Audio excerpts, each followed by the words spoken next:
Arya Rynox வெளியிடும் மருதம் production தயாரிப்பில் மகாசேனா டிசம்பர் 12 முதல் உங்கள் அபிமான திரையரங்குகளில். He is brilliant. ஆனா அடிக்கடி ரொம்ப டயர்ட் ஆயிடுறான். லயன் டேட் சிரப் நோய் எதிர்ப்பு சக்தி அதிகமா இருக்கு. தினமும் 2 ஸ்பூன். ஸ்ரீ கந்தவிலாஸ் விபூதி குங்குமம் மற்றும் ஸ்பெஷல் பஞ்சாமிர்தம் சிவப்பு சிறப்பு. ரிஷப ராசி அன்பர்களுக்கு இந்த 2026 ஜாக்பாட் வருடம் சொல்லலாம். காரணம் என்னன்னு கேட்டிங்கன்னா, ஒரு அடுத்த 12 ஆண்டுகளுக்கு இந்த மாதிரி கிரகநிலை வரவே வராது. தொழிலில் பல மடங்கு சம்பாரித்து எனக்கு இருக்கக்கூடிய பிரச்சனையே கடன் பிரச்சனை தான், இந்த கடன் பிரச்சனையை நிம்மதியாக தீர்த்துட்டு நான் நிம்மதியாக இருப்பேன்னு யோசிக்கக்கூடிய ஒரு முக்கியமான ஆண்டாக கண்டிப்பாக தொழில் செய்யக்கூடியவர்கள் இருக்க போகுது. இந்த ரிஷப ராசியில் இருக்க பெண்களுக்குலாம் இந்த வருஷம் எப்படி சார் இருக்கும்? ரிஷப ராசி அப்படின்னு சொன்னாவே சுக்கிரன் ஆட்சி பெறக்கூடிய ராசி தானே. பெண்களுடைய ராசி தான் ரிஷப ராசி. அப்போ பெண்கள் தான் மிகப்பெரிய உச்சத்தை அடையக்கூடிய ஒரு வருஷமாக இருக்கு போகுது. ஆண்களை விட பெண்களுக்கு எப்படி சார் அப்படின்னு கேட்டால்,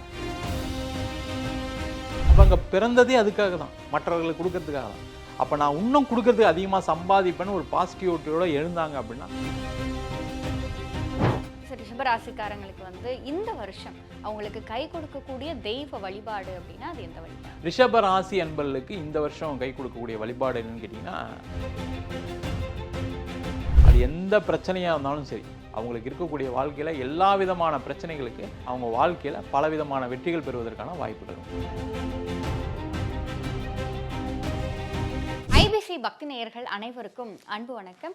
பிறக்க போகிற இந்த 2026ஆம் ஆண்டு ரிஷப ராசிக்காரங்களுக்கு எப்படி இருக்க போகுது அப்படிங்கிற மாதிரியான பல தகவல்களை நம்மோடு பகிர்ந்து கொள்வதற்காக ஜோதிடர் Guruji doctor Venus Balaji sir நம்ம கூட இணைந்திருக்கிறார்கள். சார் வணக்கம். வணக்கம். ரிஷப ராசிக்காரங்களுக்கு இந்த 2026 எப்படி இருக்க போகுது? ரிஷப ராசி அன்பர்களுக்கு இந்த 2026 ஜாக்பாட் வருடம் சொல்லலாம். காரணம் என்னன்னு கேட்டிங்கன்னா, ஒரு அடுத்த 12 ஆண்டுகளுக்கு இந்த மாதிரி கிரகநிலை வரவே வராது. ராசிக்கு 11ஆம் இடம் சொல்லக்கூடிய லாபஸ்தானத்தில் சனி பகவான், 2ஆம் இடத்துல குரு இருக்கார் இப்போ கோச்சாரத்தில். அது மட்டும் இல்லாமல் 10ஆம் இடத்துல ராகு, 4ஆம் இடத்துல கேது. இது வந்து பார்த்திங்கன்னா அதிகப்படியான வாழ்க்கையில் ஒரு உயரத்தை நோக்கி உச்சத்தை நோக்கி அவங்களுடைய வாழ்வாதாரம் உயரக்கூடிய ஒரு அற்புதமான ஆண்டாக 2026ஆம் ஆண்டு இருக்கும். காரணம் என்னன்னா, லாபஸ்தானத்தில் சனி. அந்த சனி அப்படின்னு சொல்லக்கூடிய தொழில்காரகன்னு சொல்லுவோம்.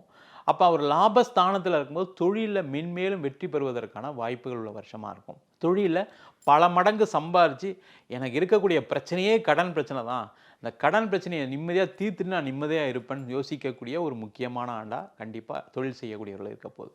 அதே போல் வேலை செய்யக்கூடியவர்களுக்கு இந்த 2ஆம் இடத்துல இருக்கக்கூடிய குரு அவங்க ராசிக்கு 9ஆம் இடத்தை பார்ப்பார். அதனால் வந்து பார்த்திங்கன்னா நிறைய பேருக்கு இந்த 2026ஆம் ஆண்டில் வேலையில் ஒரு நல்ல பதவிகள், நல்ல சம்பள உயர்வு, இவங்க எதிர்பார்க்காத ஒரு பொசிஷனை கையில் வாங்கக்கூடிய ஒரு நேரம். நிறைய பேருக்கு வேலை இல்லை. ரிஷபராசி என்பவர்களுக்கு நேரம் நல்லா இருக்குன்னு சொன்னால் கூட அவங்களுடைய தகுதிக்கு தகுந்த மாதிரி வேலை இல்லை. அப்போ அந்த மாதிரி தகுதிக்கான ஒரு வேலை கிடைப்பதற்கான ஒரு வாய்ப்பு இந்த ரிஷபராசி என்பவர்களுக்கு 2026ஆம் ஆண்டில் இருக்குது. மாணவர்கள் பெரிய லெவலில் ஒரு அவங்களுடைய வாழ்க்கையில் என்ன ட்ரீம் வச்சுருக்காங்களோ, என்ன வந்து யோசித்து வச்சுருக்காங்களோ, அதை நோக்கி பயணம் செய்யக்கூடிய ஒரு அற்புதமான ஆண்டாக இந்த 2026ஆம் ஆண்டு இருக்க போகுது. கண்டிப்பாக சார். சார் இப்போ இந்த ரிஷப ராசியில் இருக்க பெண்களுக்குலாம் இந்த வருஷம் எப்படி சார் இருக்கும்? ரிஷப ராசி அப்படின்னு சொன்னாவே சுக்கிரன் ஆட்சி பெறக்கூடிய ராசி தானே. பெண்களுடைய ராசி தான் ரிஷப ராசி. அப்போ பெண்கள் தான் மிகப்பெரிய உச்சத்தை அடையக்கூடிய ஒரு வருஷமாக இருக்க போகுது. ஆண்களை விட பெண்களுக்கு எப்படி சார் அப்படின்னு கேட்டால், 2026ஆம் ஆண்டில் பெண்கள், பெண் தலைவர்கள் நிறைய பேர் வருவாங்க. அந்த ஒவ்வொரு தொழிலையும் ஒவ்வொரு வேலையிலையும் பார்த்திங்கன்னா உயர் மட்டத்தில் உயர் பதவியில் பெறக்கூடிய ஒரு அமைப்பு 2026ஆம் ஆண்டில் பெண்களுக்கு இருக்குது. முக்கியமாக தொழில் செய்யக்கூடிய பெண்கள் நிறைய பேர் வரப்போகிறாங்க. நிறைய உமன் என்டர்பிரனர்ஸ் வந்து 2026ஆம் ஆண்டில் நிறைய வந்து பெரிய லெவலில் உச்சத்தை நோக்கி பயணிக்கக்கூடிய, கொடிகட்டி பறக்கக்கூடிய ஒரு காலமாக இருக்கும். சார் இப்போ பொதுவாக ரிஷபராசியில் நிறைய பேர் வந்து இந்த ஊடகம், டிவி சேனல்ஸ், மீடியா, நடிப்பு இந்த மாதிரியான ஃபீல்டில் இருக்காங்க சார். அவங்களுக்குலாம் இந்த வருஷம் என்ன மாதிரியான வருஷமாக இருக்கும்? பாருங்கள், ஏன் மீடியாவில் இருக்காங்க, ஏன் இதில் இருக்காங்க, டிவியில் இருக்காங்க அப்படின்னா காரணம் என்னன்னா, ரிஷபராசியில் உச்சமடையக்கூடிய கிரகம் சந்திரன். சந்திரன்னா வெளிச்சம். இப்போ நம்ம லைட்டு போட்டு தான் வீடியோவே எடுக்கிறோம். அப்போ அந்த வெளிச்சத்தில் இருக்கக்கூடியவர்கள், அப்போ அந்த மீடியாவில் இருக்கவங்க, டிஜிட்டலில் இருக்கவங்க, அவங்களுக்கு எல்லாருக்குமே பெரிய லெவலில் வளர்ச்சியை கொடுக்கக்கூடிய வருடமாக இருக்கும். அவங்க வந்து பார்த்தீங்கன்னா எதிர்பார்க்காத பல வாய்ப்புகளை பெறக்கூடிய ஒரு அற்புதமான ஆண்டாக 2026ஆம் ஆண்டு இருக்கும். சார், இப்போ இந்த ரிஷப ராசி அன்பர்கள்லாம் 2026ல் கொஞ்சம் இதில் மட்டும் கவனமாக இருங்க அப்படின்னு சொல்லி நீங்கள் அறிவுரை கொடுக்குற மாதிரி இருந்தால் அது என்னென்ன விஷயம்? ரிஷபராசி என்பவர்களுக்கு வந்து கவனமாக இருக்கணும் அப்படின்னு நினைக்கக்கூடிய விஷயங்கள் என்னென்னா, நிறைய பேர் என்னென்னா கூட பிறந்தவங்களுக்காக அவங்க அம்மா அப்பாக்காக நிறைய விஷயங்களை செஞ்சுருக்காங்க. அது வந்து என்னென்னா அவங்க என்ன நினைக்கிறாங்கன்னா, ஐயோ நாம் அவங்களுக்குலாம் செஞ்சோம், கடைசியில் இன்றைக்கி நம்மளை காப்பாற்றுறதுக்கு யாருமே இல்லை அப்படின்னு நினைக்கிறாங்க.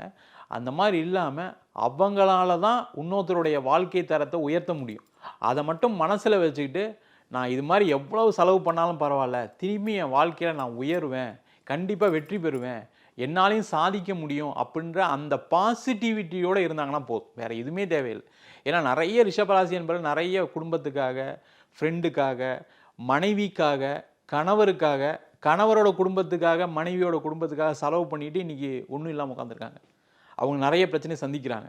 நான் எல்லாருக்கும் செஞ்சுட்டு ஒன்றும் இல்லாமல் இருக்கேன்னு சொல்லும்போது எல்லாருக்கும் வருத்தமாக இருக்கும். அந்த மாதிரி இல்லாமல், ஏன்னா அவங்க பிறந்ததே அதுக்காக தான், மற்றவர்களுக்கு கொடுக்கறதுக்காக தான். அப்போ நான் இன்னும் கொடுக்கறதுக்கு அதிகமாக சம்பாதிப்பேன்னு ஒரு பாசிட்டிவிட்டியோடு எழுந்தாங்க அப்படின்னா 2026ல் ரிஷபராசி என்பது உச்சத்தை தொடக்கூடிய வருஷமாக இருக்கும். சார், இப்போ மற்றவர்களுக்காகவே நீங்கள் வந்து உழைச்சிட்டு இருக்கீங்க அப்படிங்கிற அந்த ஒரு விஷயத்த சொன்னீங்க. அப்போ ரிஷபராசிக்காரங்க மனசில் வந்து நான் எல்லாருக்காகவும் உழைக்கிறேன், என்ன யார் பார்த்துப்பாங்க அப்படிங்கிற அந்த ஒரு கேள்வி வரும்ல சார்? இல்லை, கண்டிப்பாக வரும். நீங்கள் பிறந்ததே அதுக்காக தானே, கடவுள் உங்களை அதுக்கு தானே அமைச்சிருக்காரு. நீங்கள் மற்ற போன ஜென்மத்தில் நிறைய நல்லது செஞ்சனால தான் ரிஷபராசியிலே பிறப்பாங்க.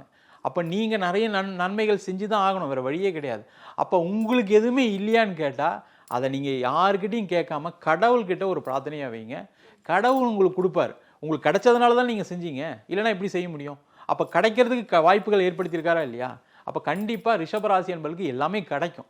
அதனால் யோசிக்காமல் அவங்க செய்யக்கூடிய விஷயங்களை எப்போவுமே செஞ்சுட்டு இருந்தாலும் நல்லபடியாக இருப்பாங்க. சார், இப்போ இந்த ரிஷபராசியில் இருக்கின்ற அரசியல் தலைவர்களுக்கும் அரசியல்வாதிகளுக்கும் இந்த வருஷம் எப்படி இருக்கும்? ரிஷபராசியில் இருக்கவங்களுக்கு இது ஒரு ரொம்ப அற்புதமான வருடமாக இருக்குது. ஏன்னா 2ஆம் இடத்துல குரு இருக்கார், 11ஆம் இடத்துல சனி இருக்கார். இவங்க எதிர்பார்க்கவே மாட்டாங்க இவங்களுக்கு ஒரு வாய்ப்புகள் கிடைக்கும்னு. இவங்க வாய்ப்புகள் தேடி வரக்கூடிய நேரமாக இருக்கும். அந்த வாய்ப்புகளை ரொம்ப அற்புதமாக பயன்படுத்தி ஒரு நல்ல பேர் வாங்கி நல்ல பதவிகள் வந்து மக்களுக்கு நிறைய சேவைகள் செய்யணும் அப்படின்னு எண்ணத்தோட இந்த வருஷம் ஆரம்பிக்க போகிறாங்க. அது முற்றிலும் வெற்றி பெறக்கூடிய ஒரு அற்புத வாய்ப்புகள் உண்டு. சார், ரிஷபராசிக்காரங்களுக்கு வந்து இந்த வருஷம் அவங்களுக்கு கை கொடுக்கக்கூடிய தெய்வ வழிபாடு அப்படின்னா அது எந்த வழிபாடு? ரிஷபராசி அன்பர்களுக்கு இந்த வருஷம் கை கொடுக்கக்கூடிய வழிபாடு என்னன்னு கேட்டிங்கன்னா, லக்ஷ்மி நாராயண பெருமாளை வழிபாடு பண்ணுறது நல்லது. பார்த்திங்கன்னா முக்கியமாக வந்து இது சங்கரங்கோவிலில் இருக்குது. சங்கர நாராயணரும் வழிபாடு பண்ணலாம். அந்த கோவிலுக்கு இந்த வாட்டி ஒரு வாட்டி போயிட்டு வந்தாங்க அப்படின்னா அது எந்த பிரச்சனையாக இருந்தாலும் சரி, அவங்களுக்கு இருக்கக்கூடிய வாழ்க்கையில் எல்லா விதமான பிரச்சனைகளுக்கு அங்கே சங்கரலிங்கனார்னு ஒரு சிவன் இருக்கார், சங்கர நாராயணன் ஒருத்தர் இருக்கார், 2 பேர் இருக்காங்க. அங்கே போய் பிரார்த்தனை பண்ணிவிட்டு பின்னாடி ஒரு புத்து கோவில் இருக்குது, அங்கே போய் ஒரு நமஸ்காரம் பண்ணிட்டு வந்தாங்க அப்படின்னாவே அவங்க வாழ்க்கையில் பலவிதமான வெற்றிகள் பெறுவதற்கான வாய்ப்புகள் உண்டு. சார், ரிஷபராசிக்காரங்களுக்கு நீங்கள் எங்களுக்கு பகிர்ந்து கொண்ட இந்த பலன்களின் அடிப்படையில் எவ்வளோ மார்க் கொடுக்கலாம்? ரிஷபராசிக்கு முதலே சொல்லிட்டேன், ஜாக்பாட்டுன்னு 95% வாங்கக்கூடிய ஒரு வருஷம். சார், நிச்சயம் இது பார்க்கிற ரிஷபராசி அன்பர்களுக்கு வந்து இந்த வருடம் எப்படி இருக்கும், என்னென்ன மாதிரியான விஷயங்கள் செஞ்சோன்னா நமக்கு சாதகமாக இருக்கும், எதுல கவனமாக இருக்கணும் அப்படிங்கிற மாதிரியான பல தகவல்களை இந்த காணொலி இஸ் பிரில்லியன்ட். ஆனா அடிக்கடி ரொம்ப டயர்ட் ஆயிடுறான். லயன் டேட் சிரப் நோய் எதிர்ப்பு சக்தி அதிகமாக இருக்கு. தினமும் 2 ஸ்பூன். ஸ்ரீ கந்தவிலாஸ் விபூதி குங்குமம் மற்றும் ஸ்பெஷல் பஞ்சாமிர்தம். சிவப்பு, சிறப்பு.